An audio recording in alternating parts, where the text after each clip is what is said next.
Hi అండి. Welcome to Gayatri's kitchen. ముందుగా మీ అందరికీ అడ్వాన్స్ వినాయక చవితి శుభాకాంక్షలండి. వినాయక చవితి వస్తుంది కదా! వినాయక చవితి రోజు మనము స్పెషల్‌గా గణనాథునికి చేసి పెట్టుకునే ఉండ్రాళ్ళు, పాల తాలికల పాయసము చేసి చూపిస్తానండి. మనము ఖచ్చితంగా వినాయక చవితి రోజు మనము వినాయకుడికి చేసి పెట్టుకుంటాం కదా! ఈ ఉండ్రాళ్ళు, పాల తాలికలతో పాయసం చేస్తే మాత్రం చాలా అంటే చాలా బావుంటుంది. ఈ పాయసము బెల్లంతో చేసుకుంటాము. అంటే బెల్లం వేసుకొని, పాలు వేసుకున్నా కూడా విరగకుండా మంచిగా తెల్లగా వచ్చే విధంగా చేసి చూపిస్తాను. ఇలా చేసుకుంటే చాలా టేస్టీగా ఉంటుందండి. అలాగే దేవుడికి నైవేద్యంగా పెట్టుకుంటాం. ప్రాసెస్ చూద్దామండి. దీనికోసం ముందుగా 2 స్పూన్ల శనగపప్పును మంచిగా క్లీన్ చేసుకొని నానబెట్టి పెట్టుకోవాలి. ఒక హాఫ్ అన్ అవర్ ముందు నానబెట్టి పెట్టుకోవాలి. అలాగే పాలు హాఫ్ లీటర్ పాలు, పావు లీటర్ వచ్చే వరకు వేడి చేసి పెట్టుకోవాలి. చిక్కగా ఉండాలండి పాలు. అలాగే ఒక కప్పు బియ్యం పిండిని రెడీగా ఉంచుకోవాలి. స్టవ్ పై ఒక ప్యాన్ పెట్టుకోవాలి. ప్యాన్ వేడెక్కిన తర్వాత దీంట్లోకి ఒక 2 స్పూన్ల వరకు నెయ్యి వేసుకోవాలండి. నెయ్యి కొంచెం వేడెక్కిన తర్వాత మనం పిండి ఏ కప్‌తో తీసుకుంటామో అదే కప్పుతో వాటర్ కూడా తీసుకోవాలి. సేమ్ క్వాంటిటీ తీసుకోవాలి. పిండి ఎంత తీసుకుంటామో వాటర్ అన్నీ వేసుకోవాలి. మనము పిండి 2 కప్పులు తీసుకున్నట్టే 2 కప్పుల వాటర్ తీసుకోవాలి. ఇలా వాటర్ తీసుకొని దీంట్లోకి ఒక కొంచెము ఉప్పు వేసుకోవాలండి. అలాగే ఒక స్పూను బెల్లం అండి. పెద్ద స్పూన్‌తో బెల్లం వేసుకొని ఇదంతా కరిగించుకోవాలి. ఎందుకంటే ఆ పిండి చప్పగా ఉండకుండా మంచి కమ్మగా ఉంటుంది. ఇప్పుడు ఇదంతా మసిలిన తర్వాత దీంట్లోకి మనము ఒక కప్పు పిండి అన్నాం కదా! ఆ కప్పు పిండిని వేసుకొని మంచిగా పిండి ముద్దలా వచ్చే విధంగా కలుపుకోవాలి. ఇలా వచ్చిన తర్వాత మూత పెట్టి ఒక 5 నిమిషాలు పక్కన ఉంచుకోండి. ఇప్పుడు ఇదే పిండి కొంచెం గోరువెచ్చగా ఉన్నప్పుడే దీన్ని ఇలా మెత్తగా అనుకోవాలండి. మర్దన చేసుకుంటూ మంచిగా పిండి ముద్దలా వచ్చే విధంగా సాఫ్ట్‌గా అయ్యే వరకు ఇలా అనుకుంటూ ఉండాలి. ఇలా సాఫ్ట్‌గా అయితుందండి పిండైతే. మనం వేడి నీటిలో వేసుకోవడం వల్ల ఇందులో కొంచెం నెయ్యి వేసుకున్నాం కదా! సాఫ్ట్‌గా వస్తుంది. ఇలా వచ్చిన తర్వాత దీన్ని మనము 3 పార్ట్స్‌లా చేసుకోవాలండి. ఈ పిండితో ఉండ్రాళ్ళు చేసుకోవాలి, పాల తాలికలు చేసుకోవాలి, అలాగే మనం పాయసంలోకి కొంచెం తీసి పెట్టుకోవాలి. అలా మనము చేసుకోవాలి. ముందైతే ఉండ్రాళ్ళు చేద్దామండి. ఇలా చిన్న చిన్న బాల్స్‌లా ఇలా ఒత్తుకుంటూ అరచేతి మధ్యలో వేసుకుంటూ సాఫ్ట్‌గా వచ్చే విధంగా ఇలా చేసుకోవాలి. అలా అన్నిటిని రెడీ చేసి పెట్టుకోవాలి. ఇప్పుడు ఇదే పిండితో పాల తాలికలను చేసుకుందాము.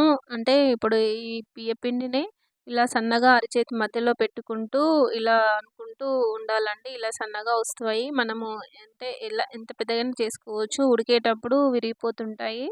మామూలుగా అయితే గోధుమ పిండితో చేసుకుంటే అంత విరగకుండా మంచిగా వస్తాయండి. కానీ నేను బియ్య పిండితోటే మాకు టేస్టీగా అనిపిస్తాయి. అందుకని బియ్య పిండితోటే చేసుకుంటాము.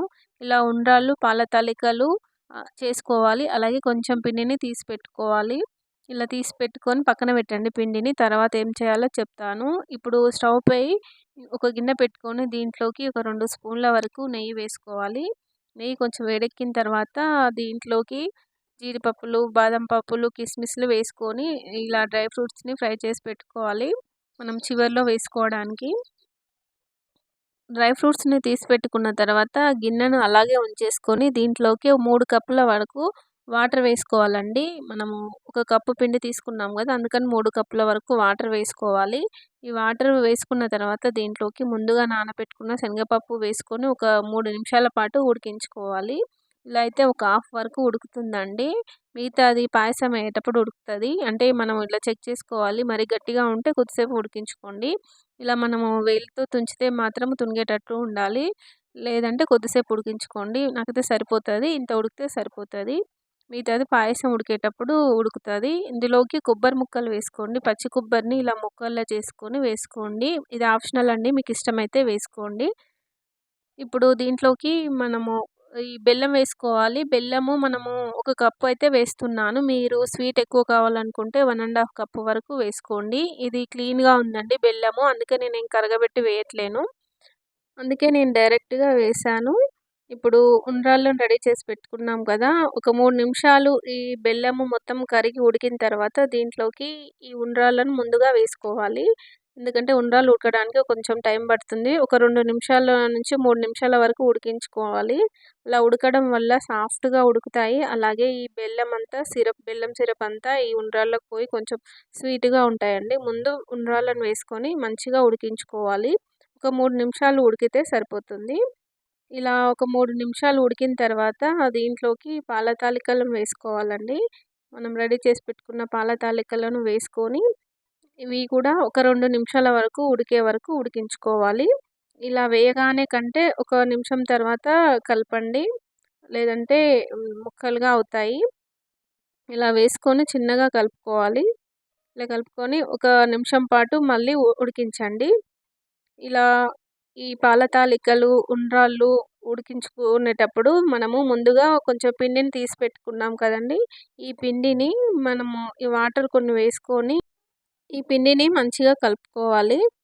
ఇలా కలుపుకుంటే సరిపోతుంది. ఈ పిండిని మనము ఈ పాయసంలోకి వేసుకోవాలండి. ఇలా ఒక 2 మినిట్స్ ఆగినాం గదా! పాల తాలికలు వేసిన తర్వాత.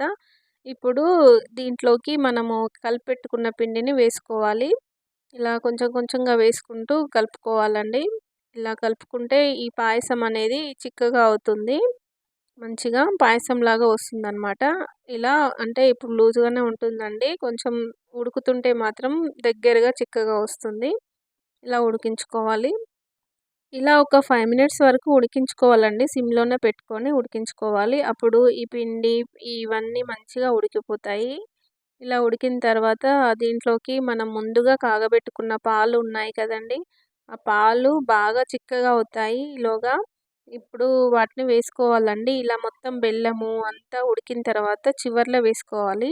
ఇలా వేసుకునే ముందు స్టవ్ ఆఫ్ చేసుకోవాలండి. 5 మినిట్స్ ఆగిన తర్వాత స్టవ్ ఆఫ్ చేసుకొని ఒక 2 మినిట్స్ ఆగిన తర్వాత దీంట్లోకి మనము పాలను వేసుకోవాలి. చిక్కగా మసిలిన పాలను ఇప్పుడు చివర్లో కలుపుకోవాలి.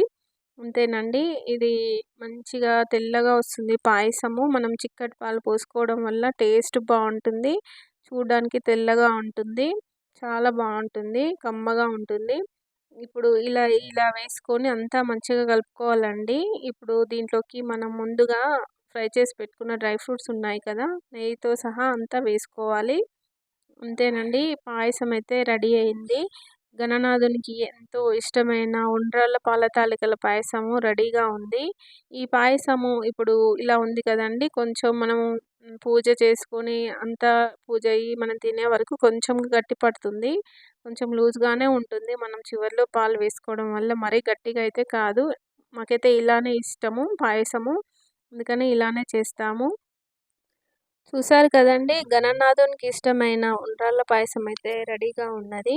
మీకు ఈ రెసిపీ నచ్చినట్లయితే ప్లీజ్ లైక్ చేయండి, షేర్ చేయండి. అలాగే సబ్స్క్రైబ్ చేయని వాళ్ళు సబ్స్క్రైబ్ చేసి పక్కనే ఉన్న బెల్ ఐకాన్‌పై క్లిక్ చేయండి.